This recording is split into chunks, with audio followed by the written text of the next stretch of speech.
세상의 구조를 이야기하다 인더스토리입니다. 오늘 다뤄볼 주제의 대상은 현재 대한민국의 배송망을 장악하고 있는 다음날 새벽 배송으로 유명한 쿠팡입니다. 쿠팡의 로켓 배송은 어떻게 몇 시간 만에 도착하게 될 수 있었을까요? 우선 쿠팡이 지금과 같이 당일에 혹은 다음날 새벽에 그리고 몇 시간 만에 배송이 가능한 이유는 이를 뒷받침해줄 인프라가 구축되어 있기 때문입니다. 그런데 궁금하지 않으신가요? 과연 쿠팡의 창업 초기는 어땠는지 말이죠. 여러분도 기억하실지 모르겠습니다만 수년 전만 해도 쿠팡의 이용자는 그리 많지 않았습니다. 그리고 뉴스와 기사 여기저기에서는 쿠팡이 몇 년째 적자를 보고 있다며 쿠팡이 가진 암울한 현실에 대해서 다루는 매체들이 많았죠. 이렇듯 쿠팡은 단순히 처음부터 지금과 같은 인프라를 갖춘 게 아니었습니다. 한국계 미국인 김범석 의장이 하버드대학교 MBA 과정을 중도 포기하고 2010년 7월 무렵 서울에서 쿠팡을 창립하게 되면서 회사 설립이 시작됩니다. 처음에는 미국 델라웨어에 법인을 등록해 미국계 투자자들의 접근성을 확보했죠. 쿠팡은 처음부터 다른 인터넷 쇼핑몰과는 차별화를 두기 위해 상품 배송의 편리함과 속도에 강점을 두었는데요. 창업 초기에는 소수의 인기 상품에 집중하게 됩니다. 비교적 배송이 수월했던 서울과 수도권 일부 지역만 커버하며 전 상품 무료 배송을 전격 도입하게 되죠. 당시 무료 배송은 흔하지 않았습니다. 그렇기에 무료 배송에 의한 손실이 막대했지만 이는 고객의 재방문과 빠른 입소문으로 만회하려 했죠.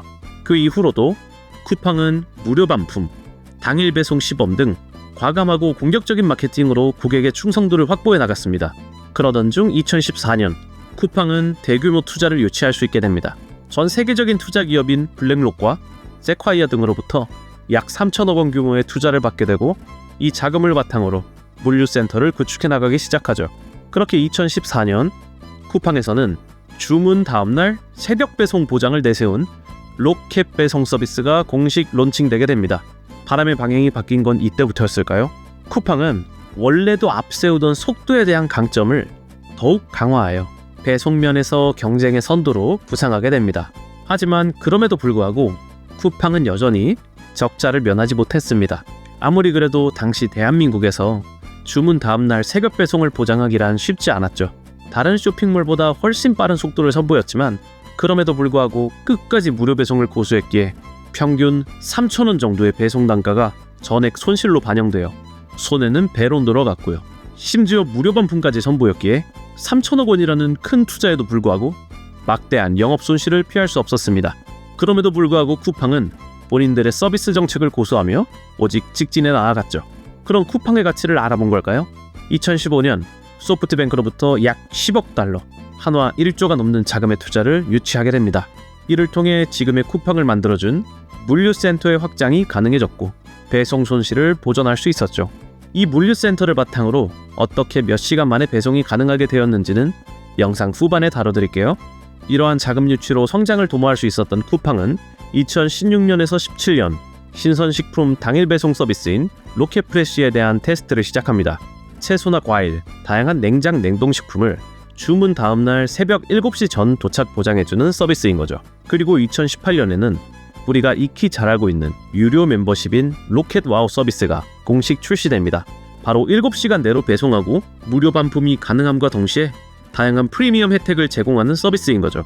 더불어 소프트뱅크로부터 20억 달러, 약 한화 2.5조가 넘는 금액을 추가로 투자받게 됩니다.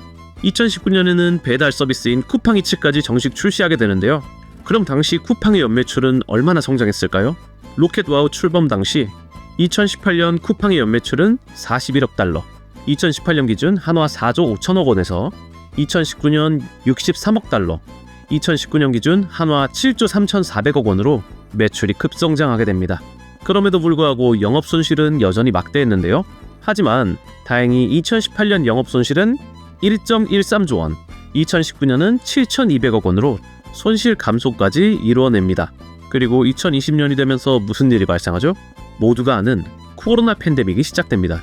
사람들이 집에 있는 시간이 늘어나면서 온라인 쇼핑에 대한 수요가 폭증하고 2020년 쿠팡은 연매출 11.9조 원을 달성하게 되는데요.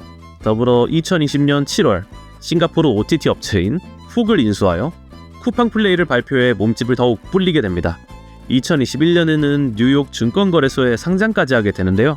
이를 통해 4.6억 달러를 공모하고 시가총액은 600억 달러를 돌파하며 당시 외국계 최대 IPO를 기록합니다. 2022년에는 지속적인 물류 투자로 인해 누적 적자 규모가 6조 원에 달성하지만 2023년 하반기부터는 멤버십 요금 인상, 광고, 핀테크 서비스 확대 등으로 손익분기점 돌파, 운영이익으로의 전환이 시작됩니다. 2024년 이후 현재까지 쿠팡은 쿠팡페이, 광고 플랫폼 고도화, 동남아 시장 탐색 등으로 수익 다각화를 지속하고 있고요. 속도를 기반으로 24시간 이내 99.6% 배송 성공률 달성 중입니다. 이러한 쿠팡의 성장에는 당연히 빠른 속도의 배송이 있겠죠? 그럼 지금부터 그 빠른 배송 도대체 어떻게 가능한지 알려드리겠습니다. 쿠팡은 매우 촘촘한 풀필먼트 센터 네트워크를 가지고 있습니다. 풀필먼트 센터란 아까 계속 말씀드렸던 물류센터를 의미하는데요. 풀필먼트 센터는 상품의 입고, 보관, 포장, 배송, 반품 및 고객 서비스 등 고객의 주문 처리 과정을 통합적으로 관리하는 서비스 센터라고 보시면 됩니다. 이러한 풀필먼트 센터는 전국에서 200개가 운영 중이고요. 가장 중요한 건 이 중 70%가 국민 주거지역 10분 이내 거리에 위치하고 있어 이를 통해 대부분 주문 첫 이동 단계부터 매우 짧은 거리를 이동하게 되는 거죠. 그리고 이를 위해 쿠팡은 허브 앤 스포크 구조를 적용시켜 배송 시간을 단축시켜 나갔습니다. 허브 앤 스포크 구조에 대해서 간단히 설명드리자면 허브란 전국 주요 도시에 위치한 대형 풀필먼트 센터를 의미하고요. 스포크는 각 지역별 소형 물류센터 혹은 배송원의 거점입니다. 고객이 주문하면 가장 가까운 허브에서 출고할 상품을 픽업하고 허브에서 스포크까지 대량 배송, 그리고 스포크에서 최종 소비자 주소로 배송하는 구조인 것이죠. 이렇게 하면 상품 분류, 검수, 포장 등 핵심 작업을 허브에서 대량으로 표준화해서 집중적으로 처리가 가능하고 스포크에서 가까운 소비자에게 빠르게 배송이 가능합니다. 스포크에서 오는 수요에 대한 정보에 따라 허브에서 재고 조정, 분배도 가능하죠. 그리고 분류된 박스를 배송 차량에 실어 나르기 때문에 현장 분류 시간 자체가 존재하지 않게 됩니다. 배송 준비 시간을 0으로 줄이는 거죠. 흔히 우리가 택배를 시키면 옥천 허브에 들러서 간선 상차를 하고 하차하고 뭐 하는 이런 물류 작업들이 굉장히 단순화된다는 것입니다. 더불어 빠른 배송이 가능한 다른 요인 중 하나는 인력이 있는데요. 쿠팡 친구와 같이 외부 택배사 대신 쿠팡이 직접 포용한 배송 인력과 전용 차량을 운영하여 배송 품질과 속도를 균일하고 빠르게 관리가 가능하죠. 또한 물류센터 내부에는 로봇 설비들이 있는데요.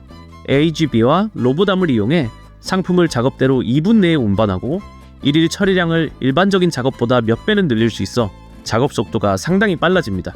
이러한 유기적인 요소들이 모여서 쿠팡의 배송은 다른 택배 배송과는 달리 빠른 속도로 단 몇 시간 만에 원하는 장소로 배송이 가능해졌습니다. 확실히 과거와는 다르게 마트에 가는 것보다 싼 가격에 다음날 아침 원하는 제품을 받을 수 있는 건 하나의 혁신으로 시작해 이제는 일상이 되었는데요. 그렇다면 다른 후발주자들과는 어떤 차이점을 보일까요? 우선 가장 대표적으로 마켓컬리가 있죠. 마켓컬리 또한 빠른 배송으로 유명한데요. 밤 11시까지 주문한 상품을 다음날 오전 7시 전까지 배송하는 샛별 배송과 오후 2시까지 주문 시 당일 오후 4시에서 밤 10시 사이에 배송하는 하루 배송이 있습니다. 마켓컬리는 쿠팡과는 다르게 제한적인 제품군이지만 일부 상품들에 대한 신선도 관리에 특화되어 있는데요. 아직 직매입 신선식품 중심으로 수도권 위주에만 운영이 되기에 전국적인 확장에는 비교적 낮은 입지를 지니고 있습니다. 쿠팡과 같이 자체적인 물류센터와 배송망으로 배송되는 것이 아닌 자체 물류센터와 다른 택배망과 연계되어 배송을 하고 있다는 점에서 모든 과정을 직접 통제하는 쿠팡과는 차이점이 있겠네요. 또한 4만원 이상 무료 배송, 4만원 미만은 3,000원 정도의 배송비가 들어간다는 점이 다르다고 볼 수 있겠습니다. 하지만 쉽게 구할 수 없는 제품들을 배송으로 만날 수 있다는 특이점이 있죠. 가장 대표적으로 런던 베이글 뮤지엄 제품이 있겠네요. 그리고 많은 사람들이 사용하는 네이버, SSG와 같은 경우는 기본적으로 2길 배송 혹은 2일 배송이 주류를 이루고 있습니다. 빠른 배송은 유료 멤버십 또는 일부 셀러에 한정되어 있죠. 이런 차이점을 살펴보니 쿠팡이 어떻게 업계에서 선두주자로서 자리매김했는지 체감할 수 있었던 것 같은데요. 하지만 이런 쿠팡에도 논란은 존재했습니다. 2024년 국정감사에서는 과도한 업무량으로 인한 택배기사의 과로사와 물류센터 일용직 노동자의 퇴직금 체불 사례가 보고되어 고용노동부로부터 강도 높은 질타를 받기도 했고요. 쿠팡의 자체 PB 상품을 상위에 노출시키기 위해 알고리즘을 조작했다는 혐의로 공정거래위원회로부터 역대 최대 규모인 1,628억 원의 과징금을 부과받기도 했습니다. 이에 대해 쿠팡은 기업 활동의 자유를 주장하며 소송을 제기하기도 했고요. 이러한 논란들은 속도와 규모를 앞세운 쿠팡의 성장 전략이 불가피하게 낳은 부작용이라고 볼 수 있겠는데요. 향후 지속가능한 경영을 위한 쿠팡의 개선 과제로 남아있다고 볼 수 있습니다. 오늘은 이렇게 쿠팡의 역사, 로켓 배송의 구조, 그리고 후발주자들의 비교와 더불어 각종 논란까지 파고들며 쿠팡에 대해서 알아보았는데요. 궁금하거나 다뤄줬으면 하는 내용이 있다면 댓글로 달아주시면 감사하겠습니다. 다음에는 더욱 흥미롭고 재미있는 주제로 여러분들을 찾아뵙도록 하겠습니다. 인더스토리였습니다. 감사합니다.